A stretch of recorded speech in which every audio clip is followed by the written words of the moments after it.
YouTube, the new link on the chat, so then you can follow along, especially if there's any questions. Thank you.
Ooh, I'm tired.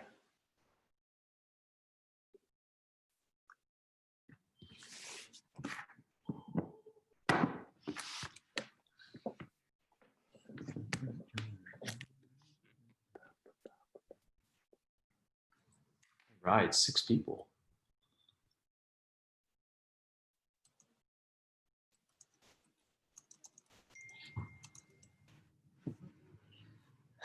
I'm being told that we should make small talk while we're waiting for people to come. How you guys doing? How y'all feeling? You gotta give me more than that, Sierra. Head nod in an interview. Come on, we're live. People from the East Coast are watching. How you guys feeling? How you guys doing? Good. Good. Just trying to stay alive. Yeah. Get away from COVID, all that good stuff like everybody else. How you doing, Sierra? Good. Oh, tired. Sierra, explain to the viewers what that small poster is on your. It's my art piece. Lie. Straight up lie. Are you lying to the audience? Well, if you are joining us right now on our YouTube channel, thank you for tuning in. This is episode 4 of our YouthTalks interview series that we've started. And tonight we have Phoenix Shackelford and Sierra Shackelford. Welcome. What was that? Someone's watching it with the audio on. Yeah, welcome you guys. Thanks for joining us and being part of this. Thank you. Glad to be here. Thank you. No response, Sierra. Yeah. Classic. All right. Well, we're gonna get started with the interview, and so we just wanted to kind of catch up with you guys. So you guys have been a big part of the FCBC family. You've grown up through the youth program. You've gone to youth camp. You've gone to Sunday school. Maybe forced to go to Sunday school. I'm not sure. So yeah. So for those people who, those of you guys who don't know Sierra and Phoenix, your parents are Julie and Shaq. What's your dad's full name? Cardenas. And you guys, when did you guys start going to SCBC? Like, were you guys pretty much like since we were born right here? Yeah. Yeah. Before we were born in the womb. Like your whole life, even before in the womb. Okay. What's your earliest memories of SCBC? Mine is probably going to the park right around the corner during Sunday school. I used to love doing that. How about you, Sierra? I think sliding down the little slide they had in the nursery, Oh, nice. but I think I might have been too big if I could remember that. Well, that slide's still there. Unfortunately, the park isn't, Never won. but they're replacing it with something better. Really? That's right. They did take it down. Yeah, it's totally different now. It's not as cool, in my opinion. Yeah, Nah. it's It's too a lot much. safer. Too safe, you know. But so it's been a while since I've seen you guys, obviously in person, just like everyone else. But last time I saw you, Phoenix, we were at your game at SF State. That was cool. Came out with a W. Yeah. And Sierra, when was the last time I saw you? I saw you on Zoom not too long ago when we had a graduation party. That was fun. I don't remember the last time I saw you in person. Yeah, you don't know either. Or it was at church. Probably at church. So what you want to catch us up with what you've been up to? Where are you at? What you're doing? Yeah, let's start with you, Sierra. What you've been up to? Just working at Starbucks still in the morning. Nice. And I got this new gig coaching these 2 high school basketball players. Oh, wow. So, like I just got back today from training them and just applying for teaching positions. So, and then sleeping. That's about it. How old are these people that you're training? They're both about to be juniors. So it's fun. They have 2 years left. Are they what position do they play? One's a post, the other's a guard, but the post player is like very undersized. So I'm like trying to show her ways to get around bigger people. Rebound. Yep, using her body. Did you play? You didn't play in the post, did you? When you were... I did most of my life, and then I became a guard in like high school. This Phoenix keep going in and out. I am? Yeah. Your video's gone right now. Hold on. You're the worst millennial. That better? All right, there you go. Good, there you go. You're welcome back. So now that you're back, why don't you catch up? Let's catch up with you. You want to tell us what you've been up to? Honestly, I just been working out a lot and just trying to keep my body in shape, really. Getting ready for my last year, for college. And well, since depending on what COVID is going on, I'll probably be staying here for like another 6 months or so. So probably got to get a job. Looking into that. Starbucks might be hiring. I know I don't know if I want to work for Starbucks. What you want to tell everyone what school you go to? Oh, I go to Cal Poly Pomona in Southern California. I mean, you're on the basketball team. What position you play? On the basketball team, I play point guard and shooting guard. Pretty much, I might as well say I play all 5 positions. Yeah. And what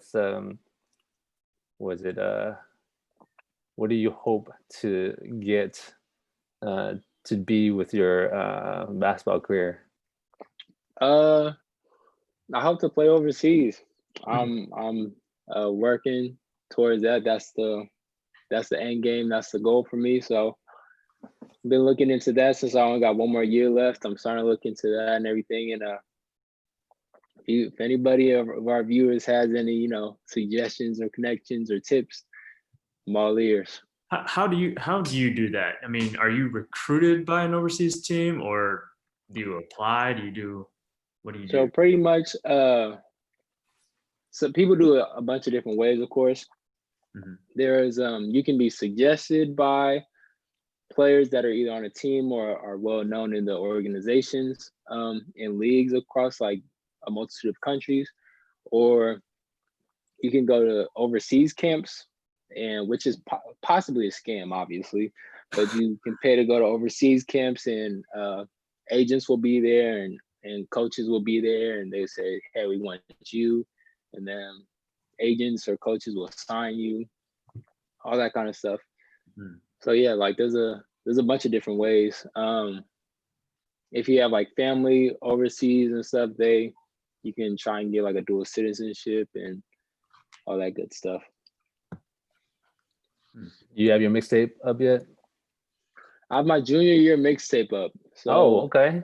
Oh, wow. I believe it is on my Instagram. If it's not, I'll put it on there right after this meeting. Yeah, you should plug it right now, right there. If you could go to any country, play for any country, what would that be? International. China. Really? Yeah. Why? That's where the most money is, you know? Plus, like, that's always like the real, honestly, goal of mine, except for playing in the NBA, was playing in China. Just because, like being half Chinese, and like there's just so many people there, so many fans of basketball. I think that'd be pretty cool. Do you have a team that you prefer? Like, would you want to play on Stephon No, I Marbury? do not have any team that would let me shine, pretty much. Cool. And then what are you studying right now?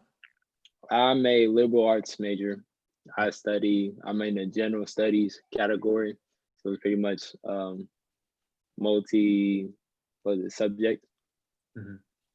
Nice. Sweet. All right. So, in the midst of all this like COVID stuff and, being sheltered in place and all that, kind of much of our attention has kind of shifted toward the Black Lives Matter movement and the protests and the, the deaths of George Floyd and Breonna Taylor. Kind of like we wanted to get your views and views on the protests and the Black Lives Matter movement. And so what's been your views? What's been on your hearts and your minds? And, we can start with you, Sierra. I like the protests because I think it kind of like woke everybody up, and it's a different type of energy coming in because the problems have always been there, and it's getting it to the front of everybody's mind because people tend to push it down. But the only problem I see with protests is that like they're not long term. Like you want the changes to be long term, but the protests, they don't last forever, and it's trying to put things in place that do. So like more lasting changes. Yeah, like trying to change laws or different things in education to teach people. Like it doesn't have to be expensive to change these things. Moms, papas. Have you been to protests, or would you want to go to one?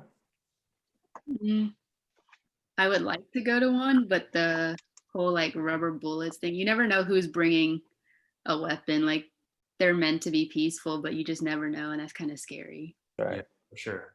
Yeah. How about you, Phoenix? What are some of your views?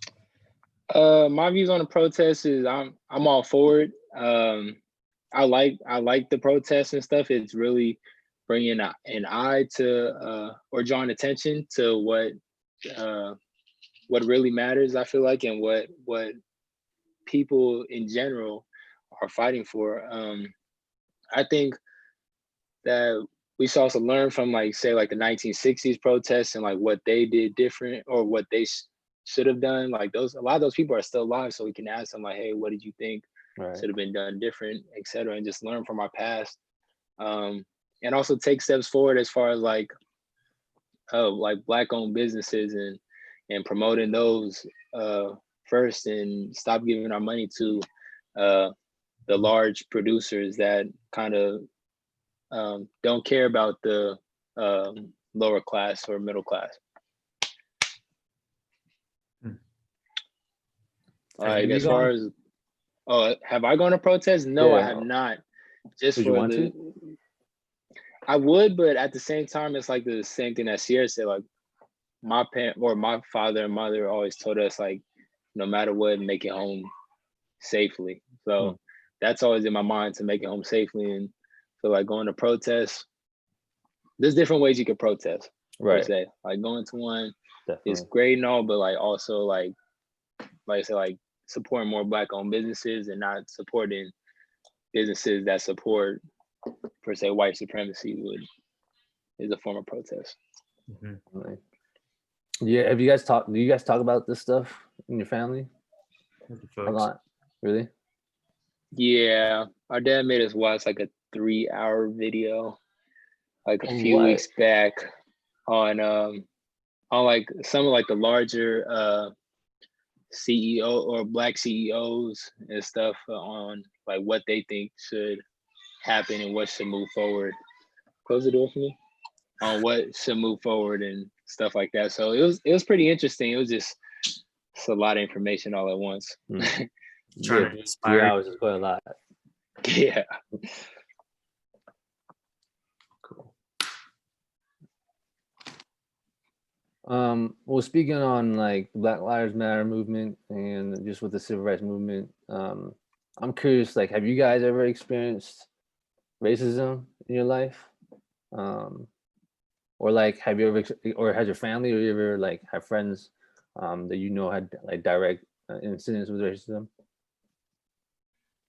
I think the first one against me was that I can remember is middle school, where I had a 7th grade history teacher who showed us this video that, like, he said proved that Black people weren't as smart, but they were good at athletics, and that white people were smart but bad at athletics. And it was like all these scientific facts apparently.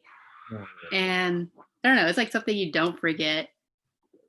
But that was always like, so every time I failed a test, or not failed, but like didn't get an A, it was like kind of always in the back of my mind that like maybe the tests were real. And yeah. Oh, and then this girl, I hit her, but because she called me a chink because she found out I was Chinese.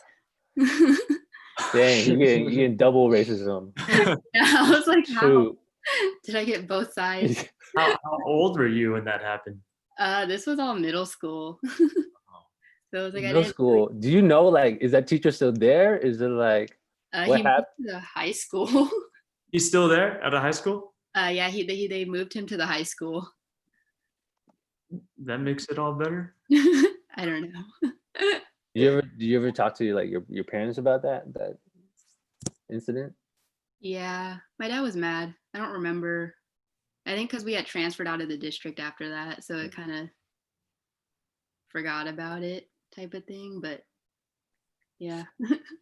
Can I ask you, does that that memory in your middle school, that video, does that still stick with you now, even though you're out of middle school and out of high school and out of college?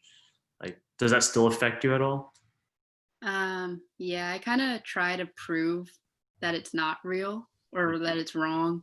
But sometimes, like, if I mess up, I'm like, oh, maybe it's partially true. But I don't like to think that, but it still comes back. So. Yeah, imagine that's pretty difficult, and that kind of sticks with you. Thanks for sharing. Yeah. How about you, Phoenix? Have you ever experienced racism? Just like micro like situations that have happened, like being followed around in stores or nicer areas and stuff like that. I didn't really start realizing it until I was about high school or even college. So yeah, stuff like that, just like it kind of like annoys me or irks me. Like, I'm not here to steal or anything. I was like, that's not who I am. So yeah, that's really the only thing. I mean, like, besides, I mean, I've been called like the N-word and stuff by people who are non-Black, and I would have to check them, and if they don't they don't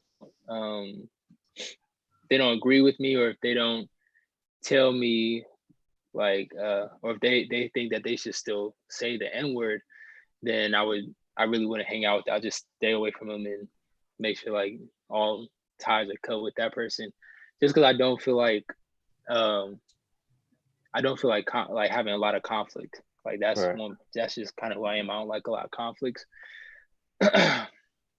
But like that's really it, besides like stuff of course in the history books and stuff like that. Like I never knew really what it just didn't like dawn on me like what Egyptians would have looked like, because growing up you see like Egyptians with the head garment and blue eyes and Yeah. brown hair and stuff, and you're just like, oh, okay. But just like systemic stuff like that, I've really only experienced, nothing like Sirius has experienced. It's kind of like when you look at I don't know, picture Bibles or stained glass, you know, all the Yeah. All the white Jesus. white, Oh colors of man. white, you know. Yeah, that stuff kind of bothers me. I'm like, it doesn't make any sense. There'll be sunburn in Egypt. Yeah. Yeah, exactly. Do you know if you got like, have they ever experienced racism? Have they ever shared like their stories? Yeah, my dad says there's a few times. The only time that really comes to mind is like when he grew up in Richmond, and if you cross like a certain street and go into like a more white neighborhood, they would chase you down and like call you the N-words and stuff. So he takes a lot of this stuff a lot more seriously than I have, because I haven't experienced any of that stuff. But he definitely said, yeah. He's like, yeah, if you go down this street, they were chasing me in the truck, calling me the N-word with guns and bats and stuff, and I just had to run as fast as I could back home. It's crazy when you think about like, it's like, dang, like you would think like that's like so long ago, but it's like it's not really, you know. Yeah, that was what, like 40 years ago, 50 maybe. That still kind of happens today. Literally. Did you guys ever Hey Rick. Yeah. Have you ever experienced racism? Yeah, I definitely have. There's one time, or two instances, but one time in I don't know if you guys ever been to that weird city called Solvang. And it's like it's like this weird town in the middle of California. You go on your way to like LA or something, and it's like a Danish town, or it looks like there's like windmills and stuff. Anyway, I just remember we were passing through, just me and my family. I was in elementary school, and some kid came up to our entire family and did the whole chinky eyes thing and said like ching chong. And my sister started crying. And at that point, it just kind of hit, you know, it's like, wow, that's kind of messed up. And that sticks with you. And, you know, first time you call it chink, that kind of sticks with you, and you, it's just not a good feeling, you know. But nowadays, I think it's like a little bit more like covert, right? Like I just remember talking to somebody, and he asked me, "What do you do for a living?" And I was like, "Oh, I'm a teacher." He's like, "Oh, really? Like, you don't look like a teacher, right? Or you don't. I don't fit the mold of one, I think." And I think what he was implying was that Asians usually do things like engineering or in the medical field or something like that. So, you know, those are the kind of things that is a reality right now. What about you, Aaron? Yeah. I think, yeah, like it's a spectrum. Like just like, I mean, I remember there's times when one time I was walking home and someone like threw like a bottle near me in a shower near me, and like they yelled chink like really loud. And I was like, really? Like this is like really happening?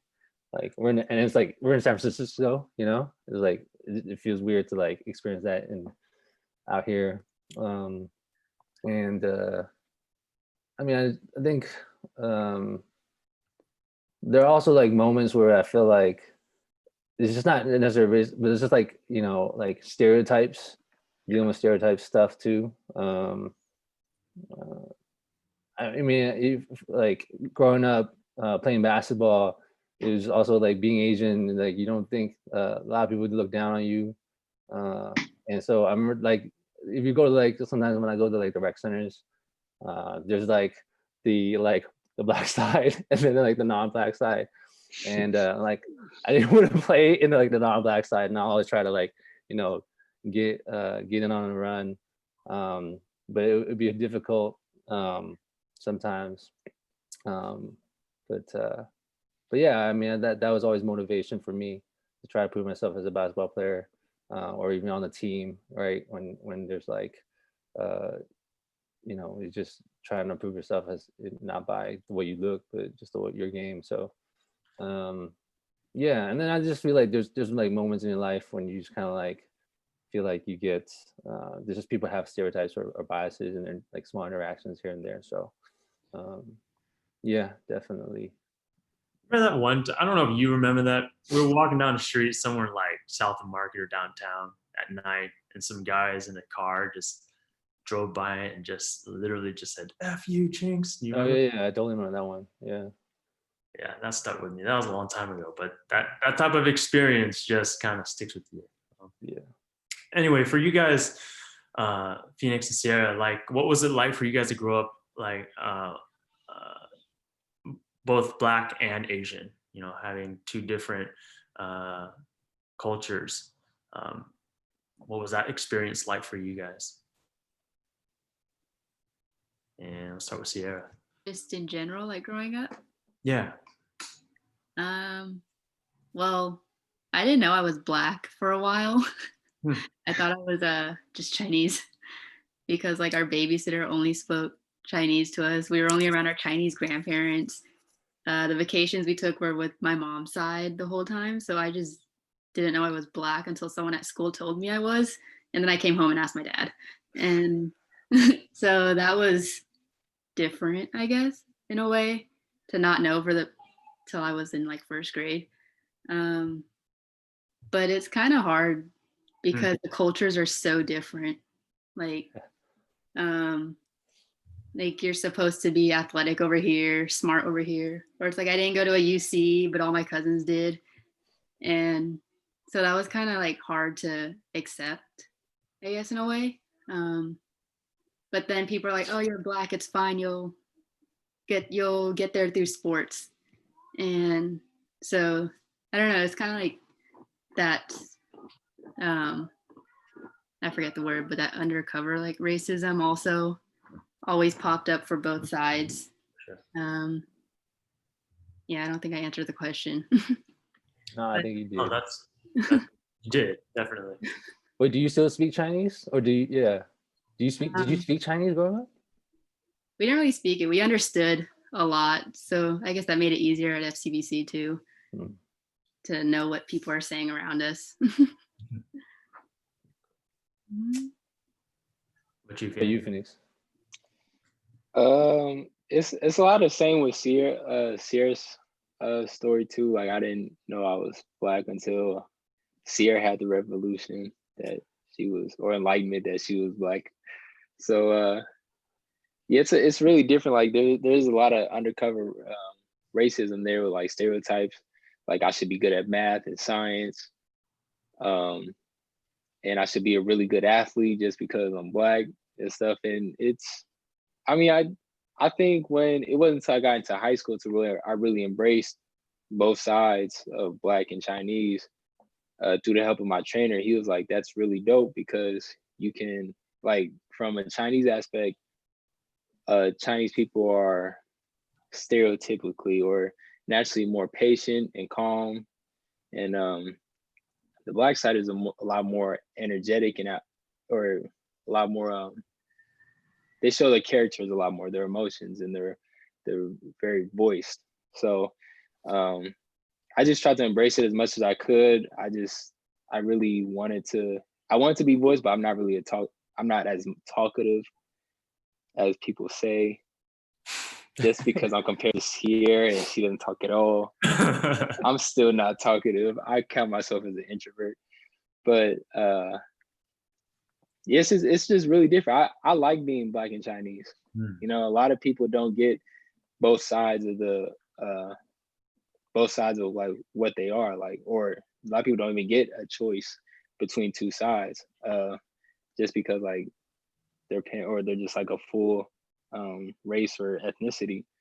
So like going to a Chinese church growing up, and then I tried to work my way into going to more of a Black church, just so I can learn both sides, like um, learning what each side thinks about each other and like how each side talks to each other in the church setting. So that was pretty dope to me. Yeah, I can imagine it's kind of like there's that double-edged swordness of whereas like you have to deal with the both two kind of stereotypes and two types of racism, and then but at the same time you also get like the benefit of like you have that one foot in of each perspective, and you can see kind of step away and see like a bigger picture, and appreciate two cultures. Exactly. So that's cool. Do you guys find it hard ever to be accepted in one or both of those of groups of different, like the Black community or the Chinese community or Asian community? Like, is that hard to navigate? Is that something you guys thought about? And you can answer. Sierra? Here you go first. Sometimes like it all depended on the situation, honestly. Like for both sides, like I guess just walking, like getting lunch after church, you kind of don't feel like you feel people looking at you walking through Chinatown, even if they're not. It just feels like they are. Yeah, I think that part is difficult. I forgot part of the question, honestly. Just like, is it hard to navigate one or both communities? But that's a good answer. Sure. I think it's easier just to accept that you're not going to fit in, and that you know that you're going to be you're just different. Like it's just easier to accept that than trying to fit in and trying to fit into what they want from you. What you, Phoenix? Yeah, like Sierra said, it's a lot of same, like getting accepted on both sides. It's very, to me, it was challenging until I figured out like I don't care if I'm accepted or not. Like I just had to have that mindset. Like I know what I am, and I know that if you don't think I'm Black, it is what it is. You can look at my dad, like if you don't think I'm Chinese, it is what it is. You can look at my mom, but like once I told myself like I don't have to be accepted by each culture, like I'm both and I'm proud to be both, then a lot of stuff changed for me. But like still that's when stuff like being stared at and walking around Chinatown, or being asked like, hey, like what do you mix with? Oh really? Oh, so you know math really well, you know Chinese really well and stuff. Like they just assume all these type of things. Once I like I said, like embraced myself and told myself like this is who I am and I'm fine with it, then all that like uncomfortableness for me kind of subsided. But I think it helped that our mom raised us to be different. Like she's not the stereotype of a woman you would put in a box. So it was kind of, she raised us to have our own minds and be our own person. Or even a Chinese woman. How would you like? In what ways did she do that? I'm curious. Just like starting from the way we dress. Like I like to wear sweats everywhere. Don't really care, and the type of jobs that we go for aren't the most high paying or most elite type of jobs that you would think of. And it's just like knowing what you like and accepting it. So. Cool. At an early age, sounds like she really when did you guys accept who you were and be who you were and not try to be anybody else? That's Yeah, a lot of times she used to tell me like to not be a follower, be a leader, and to be comfortable in your own skin, and do stuff that makes you comfortable. Like obviously to grow, you have to be uncomfortable, but as far as like Sarah said, like a job and stuff, we don't go for high paying jobs. We go for stuff that's going to make us happy and comfortable and not going to bring as much stress to us as say a high paying job would. I think I mean, like your mom is amazing. I remember just having a conversation with her every time I see her on Sundays, and then especially with you guys growing up, and then we'll talk about just how you guys are doing, whether it's at church or in school or basketball or sports and things like that, and extracurricular stuff. And I just remember on all those conversations just how thoughtful she is, and how like her priorities for you guys were like so on point of like making sure that you guys don't get caught up in the wrong things, whether it's even in sports, like to be focused on like just like how to grow and what to look out for. And so Julie's amazing. She's a great mom. You guys have any embarrassing embarrassing moments with your grandfather? Oh man. Go ahead, Sierra. It was an everyday thing, honestly. Just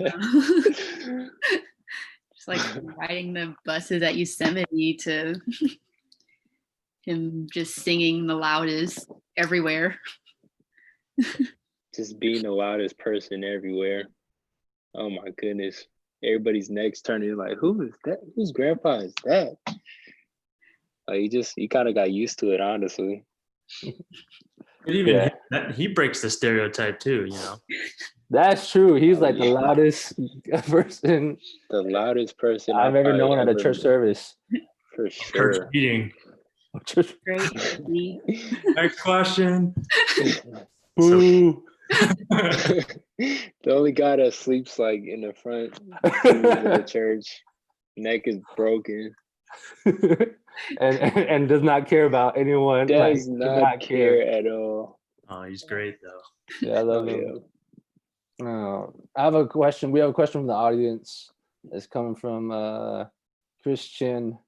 Thank you, Chris, for being here. His question is, how can the FCBC support the two of you and be better allies to the Black community as a whole? What are your thoughts? I mean, I think it's kind of it's a kind of a hard question to ask, but go ahead, share if you got an answer. I think like number one is always educating yourself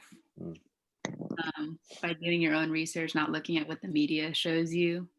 But I mean, the media always kind of could point you in a direction, and then you research further, and then like teaching other people what you've learned and having actual conversations about it. And yeah, I think that's the biggest one for me, is like just educating yourself and others around you about your own privilege, whatever it is, and then also even what you're not privileged with, and just learning about that. Yeah, I think Sierra hit on the dot with that. Like educating yourself, teaching others, holding the people around you accountable. Like even if it's like a stranger, to hold them accountable, to be respectful towards, obviously not only your race, but just not only the Black people, but just other ethnicities as well. Yeah. And just listen to them. If they feel some type of way about someone saying something, then just listen to them, ask them why, and be willing to listen and absorb the stuff that they have to say. Even if you disagree with it, that's okay, but just be willing to listen, really. I think that's the first step. I think that's like, I love what you just said. Just like, it doesn't have to be like, it's not necessarily just about the Black community, but just all other like ethnic minority communities. I don't know. I feel like it's I think a lot of like, yes, a lot of times we don't think about, I don't know, from the Chinese like perspective, I just feel like a lot of the Chinese community does not care about racism until it only starts hitting them, you know? And it's like, and there's that generation, I feel like there's this generational thing going on too, where it's like the old generation uh, doesn't care. Well, I mean, that's kind of a blanket statement, but there's at least with like, I think sometimes when, at least when I kind of see like my parents or my grandparents and their kind of perspective on things, like I don't think they care about racism until it starts hitting like the Chinese community, um, and and it's just like the younger generation. I think because of a whole bunch of different factors, but um, you know, I think when we try to have those conversations, it's like difficult. But I mean, it really depends also like uh, where like whether how much of like your parents are like or your family is like what do you call it, like how far removed from overseas kind of thing. But yeah, I think it was like super important for us to like see it not as like just a black community thing, but it's just like it's a us thing, a human race kind of thing. And we need to like be involved when other communities are hurting, like that affects us too, affects all of us. So Yeah, I think it's gonna be an uncomfortable conversation, just in general. Really, like it doesn't matter what it's about. It's gonna be an uncomfortable conversation, but those are the conversations that we really need to start moving forward and start and instead of keep reliving our past. Mhm. A lot of people feel powerless too, that they want to do something but don't know where to start. I think both of you hit it right. It's educating ourselves, it's listening to others, it's being able to learn more about the experience of all people, right? So yeah, I think that in itself, that's action, right? That's an action that we can all take. So thanks for that.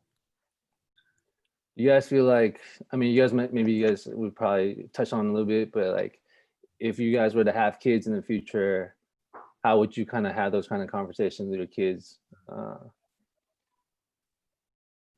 Talking about just kind of preparing them for like, you know, just what the world and being, you know, sometimes that they experience hate, discrimination. Go ahead, here. Uh, Way to buy time. I could go if you don't. yeah, let me think. Okay. I think if I have kids, I wouldn't give them, or it's gonna be hard because kids just love everything. They're so innocent and pure, but at the same time, we have to, I think, introduce kids earlier to the real world. So like a lot of people that are seeing, or because of technology nowadays, they're seeing these like injustices and discriminations just from the internet and had no idea like any of this stuff was going on when it's been going on for the past how many years that the US has been the United States of America, or just even the world in general. So it's so what I would do with my kids, I wouldn't give them, I wouldn't put a sheet over their eyes. I would just show them the real world and just have them learn to live in it and like manage the way through it. I wouldn't really sugarcoat anything. What does that mean to show them the real world though? Like Show them well, for one, like one of the biggest things like I had to learn was I can't trust everybody. You know, I have to see or and learn like certain words like that are per se BS. So like people promising me stuff and I know I'm not gonna get it, or I think I'm gonna get it, and when I'm relying on them, it's not gonna work. So I just see through a lot of people like that. Like growing up, I kind of like just trusted everybody because I was me myself. I'm a trustful person, and I really try to follow through with what I say I'm gonna do. But that's just different for other people. That's probably just the first thing I'll try to introduce to my kids. And then probably the second thing was just like not everybody likes you. Like it's even though like God teaches us to love everybody, you can love everybody, but not everybody's gonna love you back or give you the same gratitude and stuff back to you.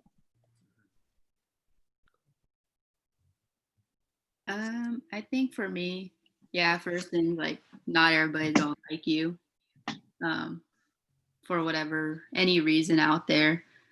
And then probably showing like different figures that have made an impact in the world that like schools don't teach about, and just kind of teaching about those people to them also, on top of what Phoenix said. Yeah, because I think the schools skip over a lot, or I know they skip over a lot, and it's just showing that there are these other people out there that have made all these contributions and they don't get the recognition. And it also is because of their skin color or their gender or whatnot. Sounds like you'd be a great fit for our school. Oh yeah. You hire me now. This is actually an interview process for you. I really wish I had known that you were looking. I wonder. I'm gonna ask.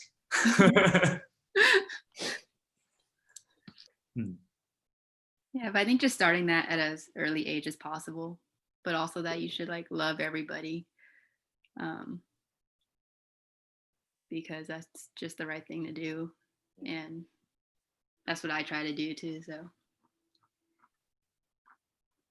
I have another kind of a heavy question for you guys.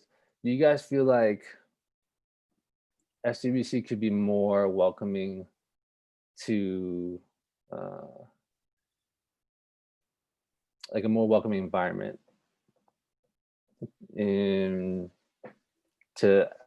I feel like obviously we're predominantly Chinese at SCBC for obvious reasons.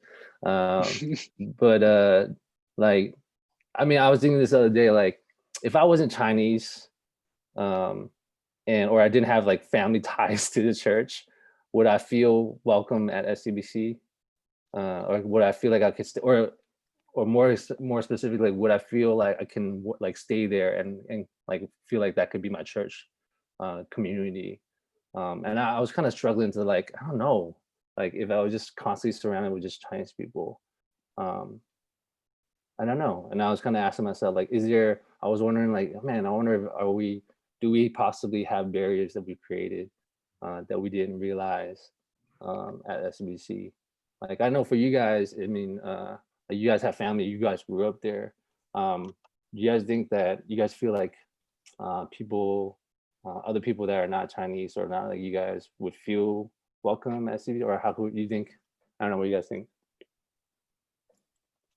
Yeah, and Rick, you too. What are your thoughts?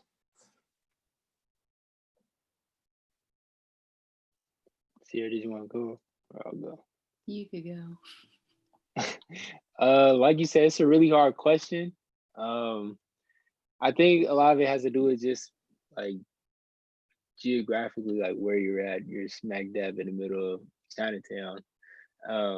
So you do have to tend to your audience, and that's really mostly like who's gonna be there is gonna be Chinese people. So like per se, just other people coming, like would they feel comfortable? Probably not, unless they've been around Chinese people or they're used to being around a lot of Chinese people. But how to make it more comfortable, I have no idea. I have no idea the answer to that question. I think only time will tell.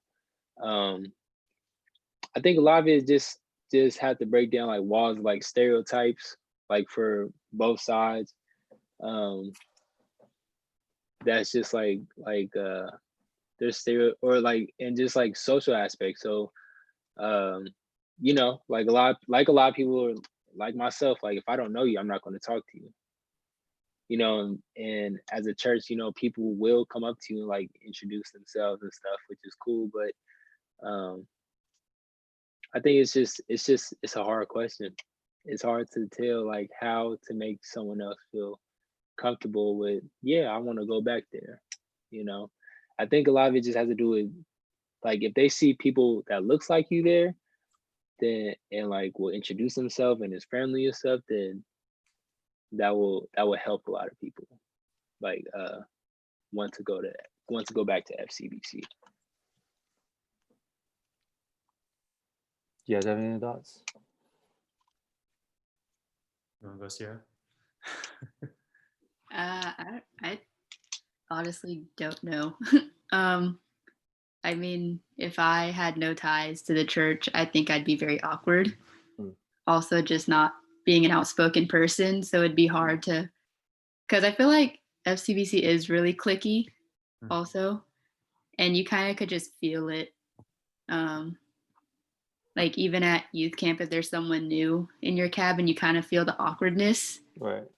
So I think it's like, I guess, reaching out more, like at church, if there's someone new there, just inviting them to go get boba or something. Takes like 15 minutes, and that's not a lot of time, and it just makes them feel more welcome. Yeah, I think that's just welcoming more. I mean, I think that was a good analogy about like kind of like the youth camp. Someone new is like, I don't, like no one's intentionally, I think, trying to like be like I don't know, discriminatory, but it's like sometimes we don't realize kind of like the walls that we might accidentally be putting up, kind of thing, that feeling. So, so I think since we're on the topic talking about that you guys brought up too, like how to educate ourselves and continue to have these conversations. I don't know, I thought, I don't know, I was kind of curious. There's just something on my mind. I was wanting to get your thoughts. Do you have any thoughts, Rick? Yeah, I mean, I think Phoenix made a good point. It's difficult because of geography, in a sense. Like, it's a church in Chinatown. It's got a history in Chinatown, and the history is deeply rooted. And I mean, just in the name, it's a little. It kind of connotes a lot of different, or it basically shows that it's a Chinese church. I think it also starts with also educating the congregation on how to be open to the outside. It starts there. I mean, we're really good at being united, not like feeling like you're a part of a family, but how do you include people into that family? Being from on the outside looking in, it's difficult. It is really difficult when you try to put yourselves into somebody else's shoes who's going there for the first time, Chinese or not, right? So it's first starting off educating people on how to be open to other people. How do we not necessarily reach out, but just interpersonal skills too, yeah. I'm not actually sure. I would like to think like we could also start talking about topics that that have to do more with the outside world too, like what's going on. And I think we're attempting that. And I think that's good. But yeah, it's just education is definitely a key for us. So yeah, I mean, I recognize like that, like obviously FCBC is in the heart of Chinatown, and yeah, the history of, and it's not like, I hope what I'm saying is trying to like, I'm not saying like we should disregard our history and the big role that we have with the Chinatown community, but at the same time, it's like we're also really close to the financial district, and there's other people going in, like people come to SCC because sometimes they're like, they moved in, they're Googling church in the area, and then they come here, and I just feel like there's a lot more than Chinese people in Chinatown nowadays. yeah. Especially with tech coming in and stuff like that, and just like yeah, there's more than Chinese people. Definitely, there's actually a big a lot of like there's an African American community in the Pingyuns. Yeah. So Yeah, I was just thinking. So thanks for thinking through it with me. I Uh, wonder if the environment if that will change as we see the population shift, as it becomes more and more or less and less Chinese, I guess, Yeah. if that ever happens. Yeah. And it's just wondering, like, will we be ready to change with it, kind of thing, and be ready to change. All right. Well, if you're in the audience and you have any other questions for our two special guests today, feel free to throw them out. We're gonna play a quick little game to kind of end our night, and to kind of just get to know Phoenix and Sierra a little bit more, but maybe on the fun side. So we're gonna play a basketball trivia game because I feel like that's one common thread that we all have. Some more than the others, but I think it'll be fun anyway. And so I'm gonna share my screen, and this is how it's gonna work. We'll take turns answering a trivia question about basketball. If you get it right, you don't have to answer a question. If you get it wrong, Oh, geez. you have to answer one of our embarrassing questions that I have pulled up from the internet.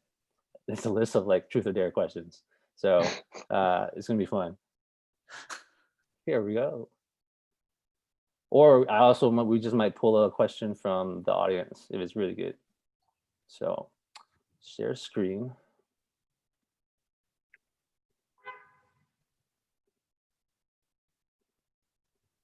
Here we go. Y'all see that? Yes. Yeah. All right. This one's we start. Who wants to go first? God. Let's go here. I feel like there's a hard one, so I'm gonna go with Phoenix on this one because I think that he might not know this one. So Phoenix, what team won the very first NBA game? Was it the Toronto Huskies, the Chicago Stags, the Philadelphia Warriors, or the New York Knicks? I'm gonna go on a limb here. Say Philadelphia Warriors. Let's find I out. feel like it's the Knicks. Oh, you know what that sound means? You got it wrong. So the right answer, I believe, because I clicked on it, was the New York Knicks. The New York Knicks defeated Toronto Huskies 68-66 in the very first NBA game on November 1st, 1946. Any fan taller than Toronto Center George Nostrand was granted free admission. That. All right, here, you ready for your question? Yeah. Again, it's truth. You gotta be honest. All right. Have you ever peed in the pool? Yes. Oh. Can't ask yes or no questions. Yeah. I was ready for it. All right. When was the last time you peed in the pool? Do you remember? Is it like recent? Probably last time I was in a pool, which was July 28th. Oh, okay. Make sure not to invite you to the pool party. Got to remember. July 28th, was that last year? 2019. Was that youth camp? No. Youth camp? No. Ooh, I got a good follow-up question. Now it's like, have you ever peed in the pool at youth camp? Yes. But oh wow, okay. Truth. It's true. Wow. Here we go. That's All right. So much more follow-up questions for that, but I'll move on. Number 2, let's go with Sierra. What NBA player scored 100 points on March 2nd, 1962? Is it Bill Russell, Kareem Abdul-Jabbar, aka Lou Alcindor, Wilt Chamberlain, or Elgin Baylor? I'm gonna go with Kareem. Oh. Yeah, I know Phoenix knows that. Knew this one. The right answer was. I thought it was Built the Stills. Oh, I on couldn't March decide 2nd, between those. 1962, as part of the Warriors, as part of the history of the Warriors, the Philadelphia Warriors scored 100 points. He's famously holding a piece of paper with the number 100. The most ever by an NBA player in a single game during his team's 169-147 win over the New York Knicks. He shot 36 out of 63 from the field and 28 and 32 from the free throw line. Dang. Also snagged 25 rebounds. Probably won a lot of fantasy games if that existed. So, ready for your question?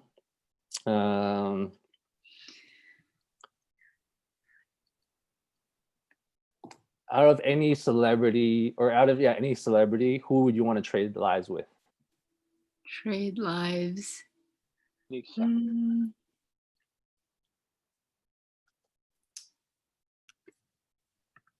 Dang, that's hard. Like 5 people just went through my head. You could just say all 5 of them. All five? Yeah. I think who is it? Federer was one of them. Okay. Just because. One. Just because what? Because he's the best. Yeah. Yeah. Osaka was the other one. Ooh. Who? Naomi Osaka. Is that another tennis player? Yeah. Yes. She beat Serena, right? Yeah. She in was the so US good. Open. Okay. And Japan gave her a very nice car, and I just wanted the car. So Oh, really? yeah. I didn't know that. Um, Who the other 3? I forgot now. I think the other one was like the guy that plays Captain America. Chris Evans. Yeah, there we go. Great lives of it. Why? That's weird. That's a random one. Why? You just want to be Captain America, or? Yeah, I just wanted the shield. Oh. That's a cool shield. I want that shield. I All right, forgot cool. the other 2 already. All right, we'll move on. Number 3, this is for you, Rick. Who was the first player in NBA history to be elected league MVP by unanimous vote? Oh, easy. Curry. Steph Curry? So quick, that easy. Let's find Y'all out. get some easy questions. Yes, correct. In 2016, after a record-breaking season, in which he led the Warriors to an NBA record 73 wins, set an individual record of 402 three-point field goals, and smashing his own previous record of 286 that's before. Golden State Warriors guard Steph Curry became the first league unanimous MVP. Well done. Let's move on back to you, Phoenix. Number 4. What new kind of shot did Joe Fulks score a record 63 shots with in one game in 1949? Dude, I know this one. 1949. You gotta know your basketball history. You gotta know the Folks. history of the game. Golly, what? He's like synonymous with the shot. Jump shot. Good job. On February Yes. 10, 1949, Jumping Yes. Joe Fulks introduced the jump shot to the game. I'll still answer the truth or dare questions. I like those. Wait. So what were they shooting before 1949? Set They were shots. shooting set shots, just pushed it. They don't jump off the floor. Oh, so they would. I mean, they don't. He did, like, you know how like people jump at the apex of the jump before they release. They were just shooting from the floor. Yeah, so so they're go running ahead up and down the court and just kind of heaving They the just- ball up. yeah. So Yeah. if you watch my highlight tape, there's a lot of jump shots in there. There you go. And then that's all tribute to Jumpin' Joe. Yep. All right, here's you go. Your question is, what is your worst habit? Ooh, worst habit. Procrastination. Mm, Wait, I thought he got the right answer. he did. I said I'll answer it He just wanted anyways. to do it for the fun. Yeah. Truth or Alright. dare questions are fun. This is for you, Sierra. Who scored the first 3-point basket in NBA history? Was it Larry Bird, Chris Ford, Wes Unseld, or Gene Stump? Larry Bird. I'm pretty sure that's not the right answer. Ooh. Dang it. Anyone know the answer? I know it's Chris not Ford? Wes. It can't be Wes. I Definitely think not it's Chris Wes. Ford No. too. Is it Chris Ford or Gene Stump? Because Wes Unseld's the center. There's no way he hit the 3. Wes Unseld could shoot though, but I Did think he? it's Chris Ford. Let's find out. Hey, on October 12, 1979, Chris Ford, the Boston Celtics, scored the first 3-point basket in NBA history in 79. This game also marked the debut of Boston rookie Larry Bird. So kind of close. All right. Here's your question. What was your most embarrassing moment in public? Oof. I think, I was walking down like the hall and I just had my eyes dilated at the eye doctor. I just slammed the pole.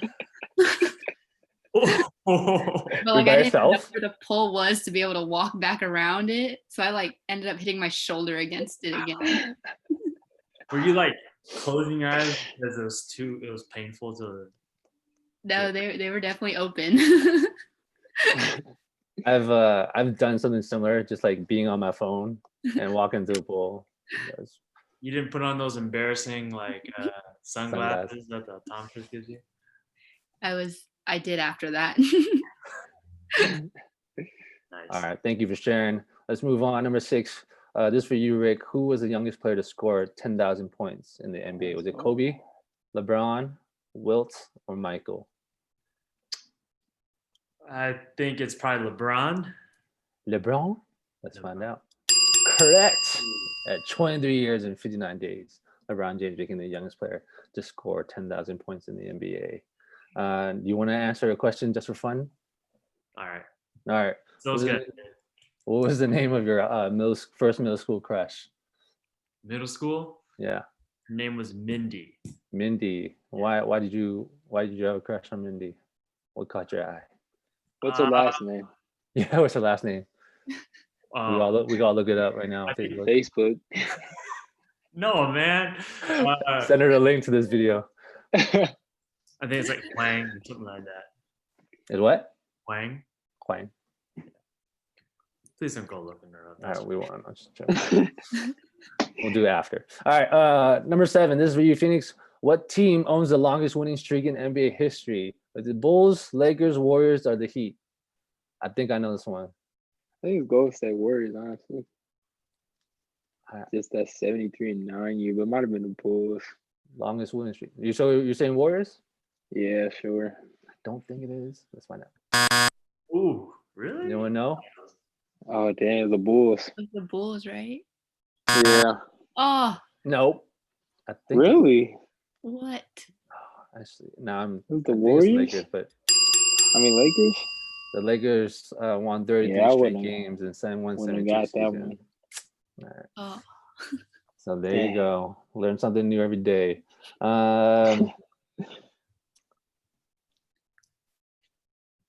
Nope, don't like inappropriate. Ooh, there's a good one from the. Oh yeah, I can't see the audience question. So if there's a good one, go ahead. You want to share it? Go ahead, ask that one. Courtney Ewan. Hi, Courtney.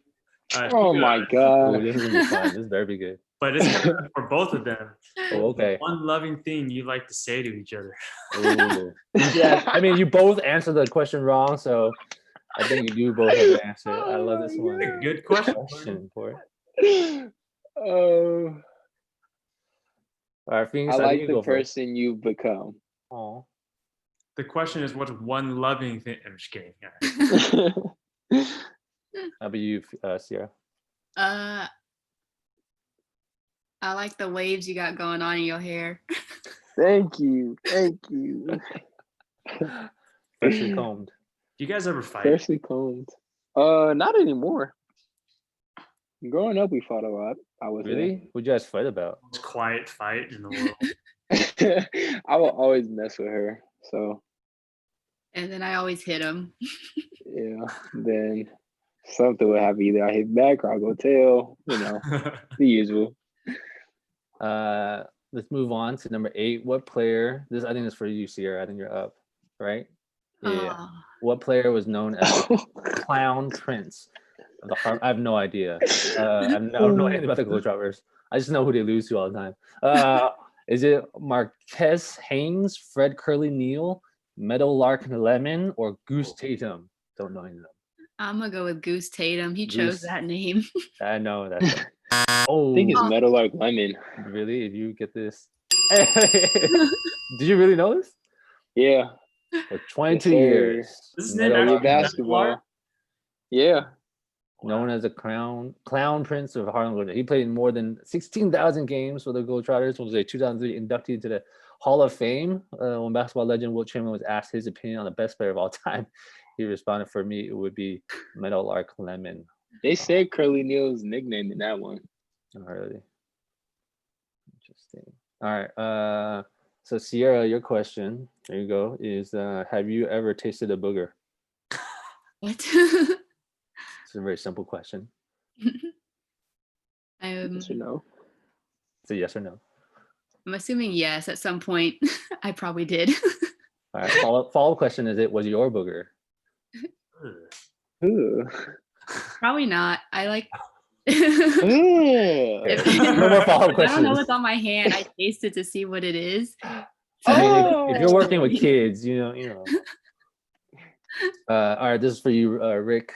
Who is the all-time leading scorer in men's college basketball? Oh shoot, I don't know. I think I know this question. Do you know this one, Oh. Phoenix? Yeah. You think so? We'll see. Oh my god. Is it Pete Maravich, Larry Bird, Steph Curry, or Freeman Williams? It's not Curry. I'm gonna go with a guy I don't know, Freeman Williams. No, No. Uh, Pete Maravich. it's Pete Maravich, Pistol Pete. Yeah, Pistol Pete Hey. Maravich, a guy from LSU, not only owns the 3 highest single season averages in D1 history, but also the highest career total. Remarkably, he scored 3,667 points, over 400 more than next closest players in a mere 83 games. I will say this though, that he probably When they leave. he was coached by his dad, so that's kind of unfair. So was Like Curry. your dad, but not in college. When you're like Oh, he's you're coached by. Oh, I see what you're when saying. his like, I think his dad was the coach when he played in college. Oh, I see. So I it's see. like, that's a little sus. But I mean, he was really good. This is what. Oh, here's a question. Boom, boom, boom. That's a good one.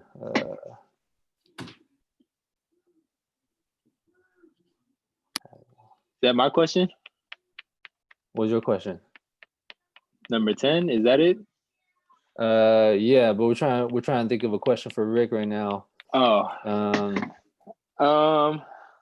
You guys have a good question for Rick? What's the most embarrassing thing you've done as a teacher? Oh, that's a good question. Oh my gosh, embarrassing thing that I've done.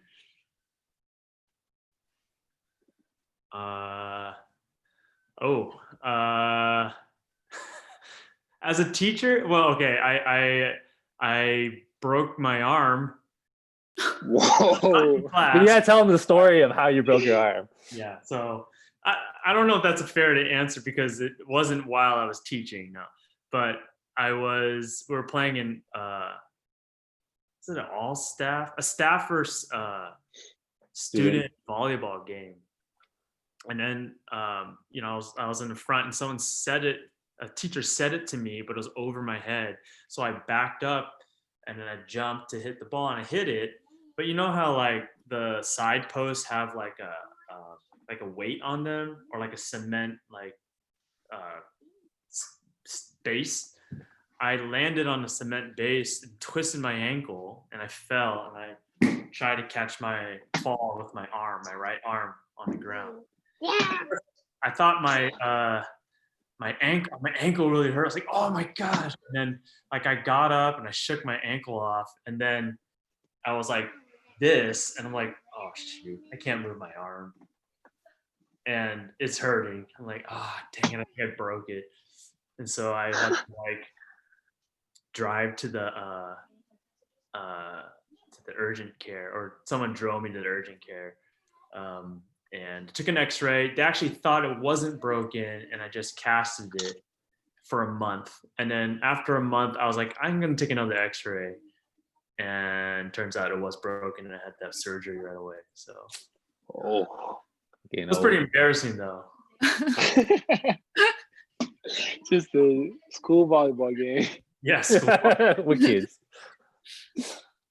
Middle school kids, by the way. Yeah. Oh man, not worth it, man.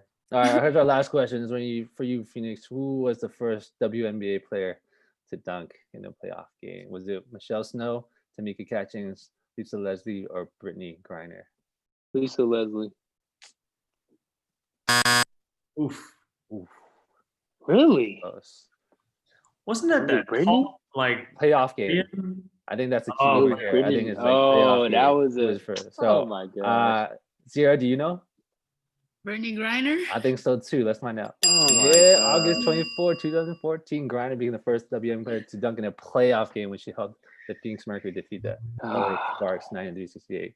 Very good job. Here is your question. Have you ever taken a sexy photo of yourself? Yes. Unashamed. Yes. no shame. Yeah. Do it all the time. Absolutely. Everybody has. Rick, have you taken a sexy photo of yourself? I mean, I don't know if I took the photo to be sexy. I don't think I've ever done that. Okay. Almost. So there's one person we know. All right. Hmm? Thank you for playing, guys. Oh, Let's Courtney's see. got another question though. Ooh. Is it Oh my goodness. She what said, is it? "What's the funniest memory you have about each other?" For both. Sierra. Funniest? Go ahead, Sierra. I think. Okay, I got it. She was trying. Sierra loves to do puzzles, and she had a puzzle in her room on the ground, and she was trying to jump around it to get to her bed, and she jumped onto the puzzle, sprained her ankle, and messed up her puzzle in the process of trying to get to her bed. And she was out for like 2 weeks. Oh, that was funny to me. Not that she was in pain, but the fact that she messed up the puzzle doing it. Was this 2 weeks ago? What was it about, like Last summer.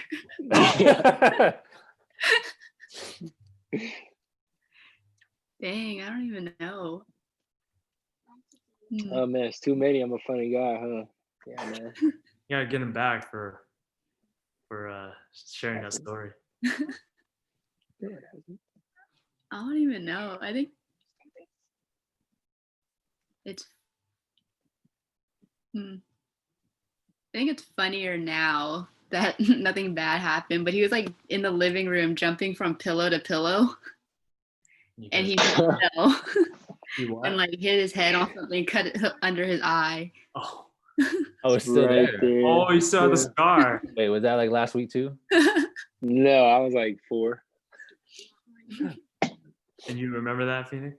Sierra? I do. Oh, Both of I you? do, because we laid out the pillows in the living room to jump on.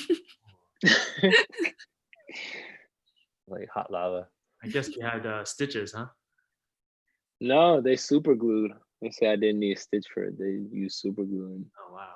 we're just fine.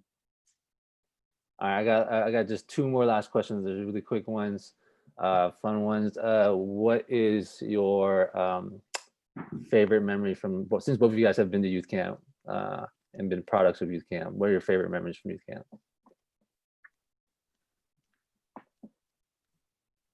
I think mine was the year that there was no water. Really? I don't know why. It was just Favorite? like, yeah. You mean Not when we went taking to a have half shower. the youth camp? Why? Like what about it? I don't know. It was just like dirty and everybody accepted it. Like it was just, it made it more fun because you didn't care if you got dirtier during the True. game. I agree. That was memorable.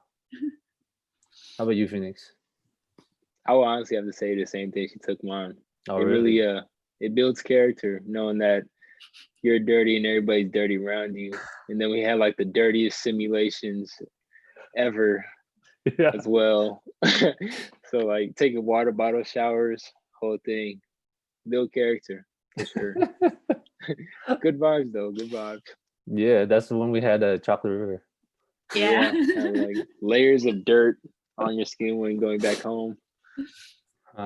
Cool. All right. Well, my last question for you guys, as we kind of just end our time together, is what are you? Do you guys have any plans coming up for this summer, or kind of goals, and how can we pray for you guys and just like support y'all? Do you guys have any plans for summer? Is there anything, or is it like everything is on hold? Yeah, it's kind of like week by week. Trying to go to Tahoe and Yosemite. Nice. Like soon or what? Yeah, like since we're almost in July now. Y'all got a site in Yosemite, or are you just gonna go for the day or something? Because I heard it's really hard to. Yeah, probably just the day. I think they saw like you could reserve your spot to drive through like 2 days ahead. Oh, I see. Yep. Around the same thing, like those vacations that we take, like Yosemite and Tahoe, are really really good, especially like for the mental and stuff and for the brain. But yeah, just for me, it's just getting better at basketball and probably finding a job, honestly. But more getting better at basketball and hoping that we can still do our annual trips to Yosemite and Tahoe. Do you have your own hoop at your house? Because I know they tie up all the hoops and around. Yeah, I've been sneaking into some gyms, I doing know. my I've fair share seen. of stuff. Yeah, my hoop is cause someone got one of our neighbors got mad at us and knocked down our hoop, so the hoop is like oval now. So you have to like shoot it a certain way instead of like being circle, it's like bent oval. That's messed up. What? It is. That's property it is. damage. It is. So we have to I have to shoot it like you have to like shoot it a certain way and stuff for it to go. Sorry, it'll make your jumper better. You're the Oh arcade. yeah. Yeah. Plus, like, you know, if you miss, the ball's rolling down the hill, so you got to go chase it. So I just try to sneak in the gyms instead. Nice. Cool. Well, thank you guys for being part of this, sharing your stories. I mean, I want to just, it kind of sounds like I'm repeating what being said, but I'm actually really, I am really proud of the way you guys have grown, the people you guys have become. You guys are amazing. And yeah, I'd say hi to your family for me, for us. And yeah, we love you guys. I would love to kind of close this time with just kind of praying for you guys, and just to end our time. So, you guys want to bow with me? Father God, Lord, we just want to come to you. Thank you just for this moment where we can just chat and catch up.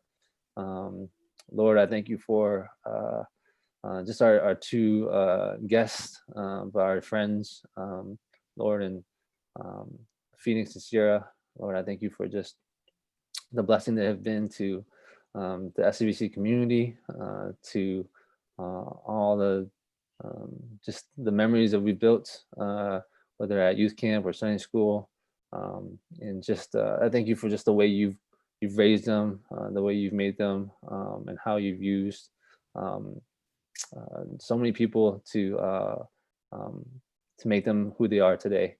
Lord, I pray for both of them and just their the next steps, whether it's looking for a job or continuing the things that they're doing.